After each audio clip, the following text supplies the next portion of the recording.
நிச்சயமாக தீபிகா, சென்னை எண்ணூர் தாளாங்குப்பம் கடற்கரை பகுதியில் இருக்கக்கூடிய அந்த கடற்கரை சாலையில இளைஞர்கள் பைக் சாகசத்தில் ஈடுபட்டு வருகின்றனர். அவர்களின் வீடியோ தற்போது வெளியாகி அதிர்ச்சியை ஏற்படுத்தியிருக்கிறது. இவர்கள் பைக் சாகசத்தில் ஈடுபடுவதை காவல்துறை கண்டுகொள்ளாமல் இருப்பதாக ஒரு குற்றச்சாட்டு தற்போது எழுந்துள்ளது. சென்னை எண்ணூர் கடற்கரை சாலை தாளாங்குப்பம் கடற்கரை சாலையில் தினந்தோறும் இளைஞர்கள் உயிரை பணயம் வைத்து பைக் சாகசம் நடத்தி வருகின்றனர். இதனால் சக வாகன ஓட்டிகள் அச்சுறுத்தல் ஏற்படும் வகையில் அந்த சாகசமானது நடைபெற்று வருகிறது.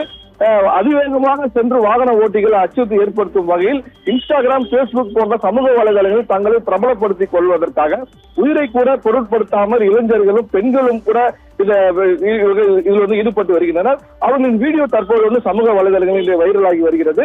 பைக் சாகசத்தில் ஈடுபடும் இளைஞர்களை போலீசார் கண்டு கொள்வதில்லை எனவும், இதனால் வாகன ஓட்டிகளிடையே தங்களுக்கு ஏதேனும் விபத்து ஏற்படுமா என்ற மிகுந்த அச்சத்துடன் வாகனத்தை ஓட்டி செல்கின்றனர். தற்போது பைக் சாகசம் செய்யும் வீடியோ வெளியாகியுள்ளது. இன்ஸ்டா ஐடியில் இருசக்கர வாகனங்களில் சாகசம் செய்து இன்ஸ்டாகிராம் ஐடியில் பல வீடியோக்களை இவர்கள் பதிவிறக்கம் செய்திருக்கிறார்கள். ஆனால் ஒரு முறை கூட போலீசார் இவர்களை பிடிக்கவோ அவர்கள் மீது நடவடிக்கை எடுக்கவோ இல்லை எனவும் சமூக ஆர்வலர்கள் தெரிவிக்கின்றனர். இந்த இளைஞர்கள் இன்ஸ்டாகிராம் ஐடியின் பின்தொடர்ந்து எத்தனை பைக் சாகசங்கள் ஈடுபட்டு இருக்கிறார்கள், அவர்களை பிடித்து அவர்கள் இருசக்கர வாகனத்தை பறிமுதல் செய்ய வேண்டும். அது மட்டுமல்லாமல் அவர்களை வைத்திருக்கும் வாகனங்கள் நம்பர் பிளேட் கூட இல்லாமல் இத்தகைய செயலில் ஈடுபட்டு வருவதாகவும், இவர்கள் மீது கடுமையான நடவடிக்கை எடுக்க வேண்டும் எனவும் ஒரு கோரிக்கையானது எழுந்துள்ளது.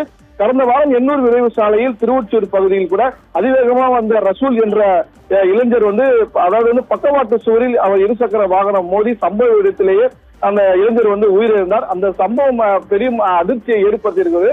அதாவது இவர்கள் பைக் சாகசம் ஈடுபடுவது பைக்கில் செல்லக்கூடியவர்களுக்கும் ஆபத்து, அவர்கள் அருகில் வரக்கூடிய வாகன ஓட்டிகளுக்கும் ஆபத்து ஏற்படும் வகையிலே இவர்கள் இத்தகைய செயலில் ஈடுபட்டு வருகின்றனர். இவர்கள் மீது கடுமையான நடவடிக்கை எடுக்க வேண்டும். உடனடியாக சென்னை மாநகர காவல் ஆணையர் இதற்கு கடுமையான நடவடிக்கை எடுக்க வேண்டும்.